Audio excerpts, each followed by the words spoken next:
Welcome to Table for One. I'm the narrator, and in today's video, I'll be unboxing Rise of Ix, an expansion for Dune Imperium. Let's get rolling.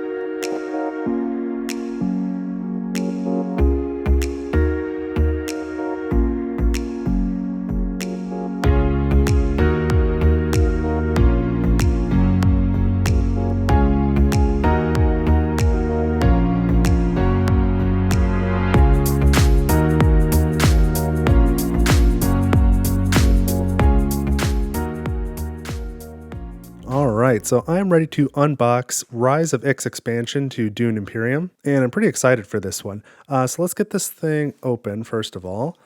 Let's get the plastic wrap off. This is, of course, a continuation of my Dune Imperium series, which was funded by you, the viewers. So that's I guess first a good plug for my coffee page, ko-fi, link in the description. You can make a contribution to the channel, helps to keep things running, and it helps to fund series like this one.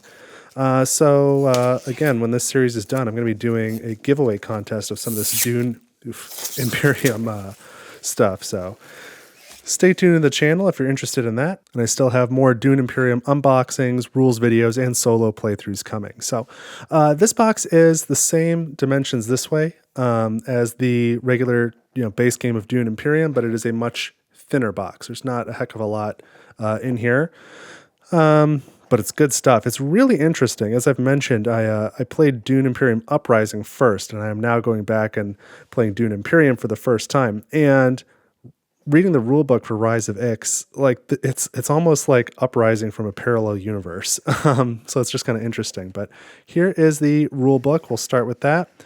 So the same. It's really the reason for the box being the size that it is, but it's the same size as the Dune Imperium base game rulebook here. So list of components, setup differences. You can see this is what we're getting here.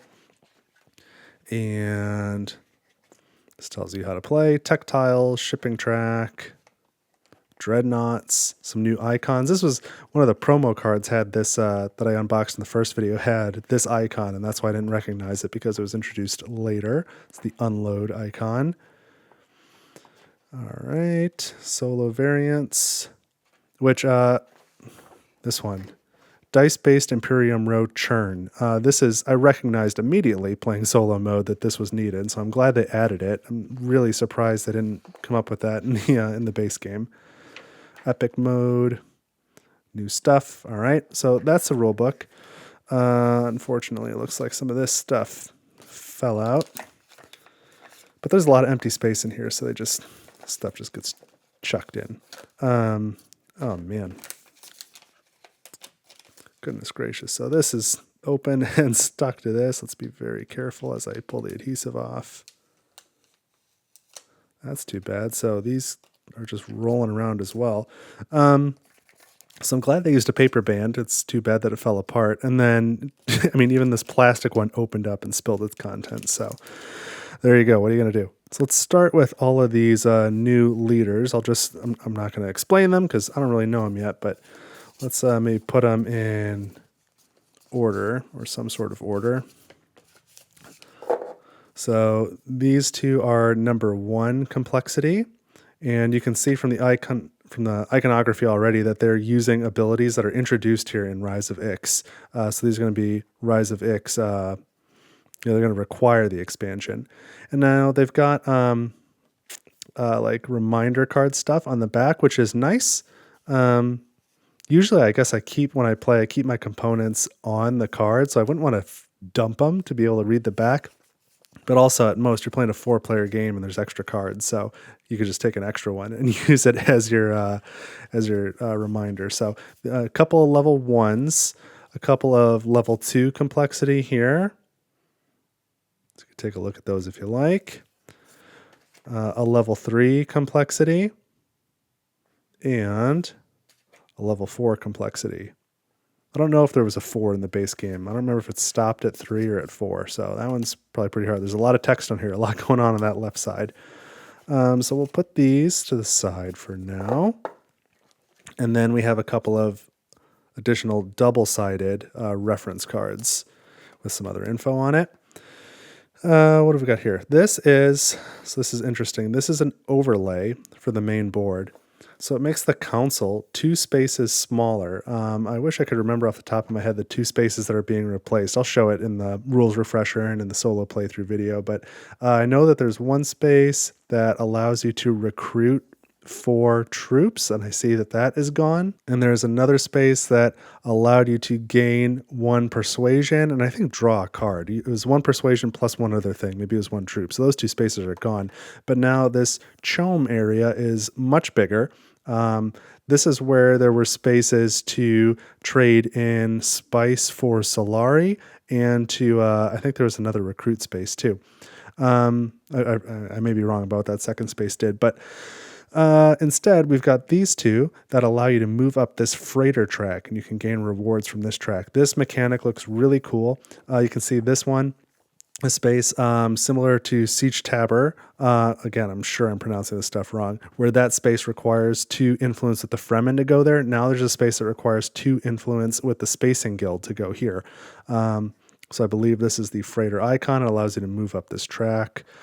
So that's just single-sided, but that's an overlay for the main board. And there is this separate sideboard. This is Planet Ix, where they have all sorts of technology that is super advanced and maybe on the edges of being illegal in this universe. And there are 2 spaces here. There are 3 spaces to put the actual tech tiles to have like an offer, and then you can send troops here to be negotiators, and that can give you a discount on gaining these techs. Again, I'll talk about all that in the rules video. But what else is in here? We got a couple larger plastic bags. We've got these are dreadnoughts. So there's 2 in each player color, and then this is a sandworm. So we'll set that aside. So I'll put the dreadnoughts in here.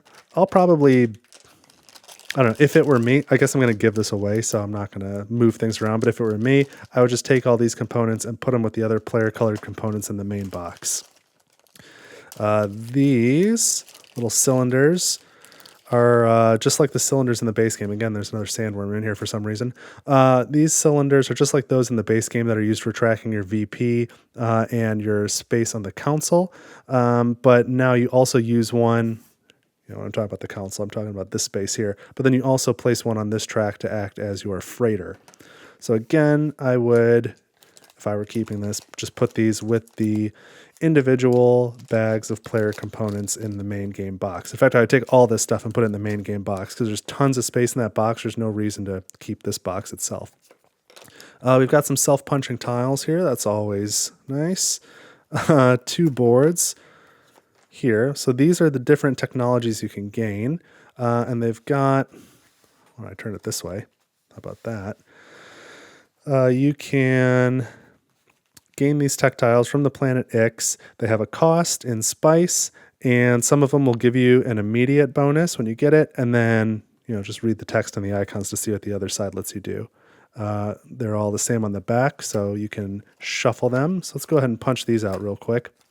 And then each of these punch boards also has a couple of seekers, or at least should. I see here's a seeker. Oh, this is the one from that board. That was weird. There's one. I believe it's just 4 seekers. Let's take a look. I don't even really remember what those do. Oh, snoopers. I'm sorry. 4 snooper tokens used with one of the leaders. Okay, so one of the leaders has a special ability that uses these snooper tokens. And we don't need this anymore. Punch out these.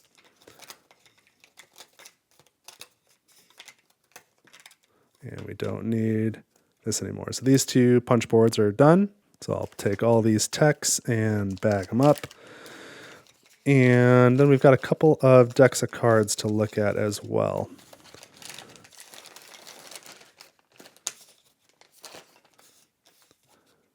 And again, in the original game, there were 4 tokens if you are playing as Baron Harkonnen. And so I'd probably store these tokens with those tokens, just like leader-specific tokens. Which one again was it? that one? This one, is it the Snooper one? I think it's the Snooper one. Yeah, when you have a Snooper token. So this complex one uses the Snooper tokens. All right, let's take a look at these cards. Since these are open, we'll start here. So these are new. That's a combination. We've got some Intrigue cards and we've got some conflict cards, a couple ones, a 2, and a 3. I thought there might be more than that. Nope, the rulebook says that's it. We're good. So these just use some of the new iconography here for this freighter stuff as some of the rewards. And this one just looks completely compatible with the base game. So you still use the same amount of conflict cards in the base game, but now you've just got more that you're drawing from when you shuffle these up. So a 3, a 2, and 2 1s. We've got new intrigue cards, plot cards, combat cards. There's a plot combat combo, another plot combat combo, plot endgame combo. I like the endgame stuff. Here's 2 different options for endgame. I seem to remember... I'll do a comparison later, but I seem to remember in Uprising a lot more endgame type stuff. Not a lot of it here. But in any case, here's a few more. So you can shuffle these into the Intrigue deck. And some of these are going to use, again, like this uses Dreadnoughts. They're just going to use the new stuff. Here's a freighter thing. So that's all good.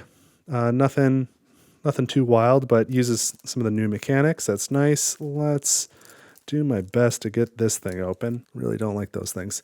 So we've got some Imperium cards, mostly, and then a few new House Hagall cards. So these are the solo and 2-player cards. They run the Rivals. So again, some of these are going to say 1p in the top right corner. That's for 1-player mode. Some are going to say 2p. That's for 2-player mode. And then these 3 must be used for both modes. So depending if you're playing 2-player or 1-player, you can integrate these into the House Hagall deck. We'll talk more about that in the rules video. And then a bunch of new Imperium cards that are going to do all sorts of stuff. But I think largely will use new mechanics. They're going to use technologies. They're going to use freight, your freighters. They're going to use dreadnoughts. And some of them are probably for balancing purposes after the first game. Not that I found it especially unbalanced, but a bunch of new cards. Here we go. I think it's really cool. I can see why I've heard this before, just in doing research. But I've not played Rise of Ix yet. Just opening it for the first time. But I've looked at the rule book and I've done some research online. And a lot of people say that if they're going to play base game Dune Imperium, they only want to play with Rise of Ix, and I kind of see it. I kind of understand why. So I'm looking forward to getting it on the channel. I will be releasing... My intent is to release at the same time as this video a rules refresher video that'll teach you how to play the solo mode, as well as... I guess I'll throw these in the tech bag for lack of anything better right now. As well as a solo playthrough where I will use this and play through it. And I think that'll be a good time. So those should both be out right now if you're watching this. All right, let's put these in here again. There is absolutely no reason why you can't take all of this stuff and put it in the base game box, and that would be my recommendation. But I am going to, again, give this away at some point on this channel.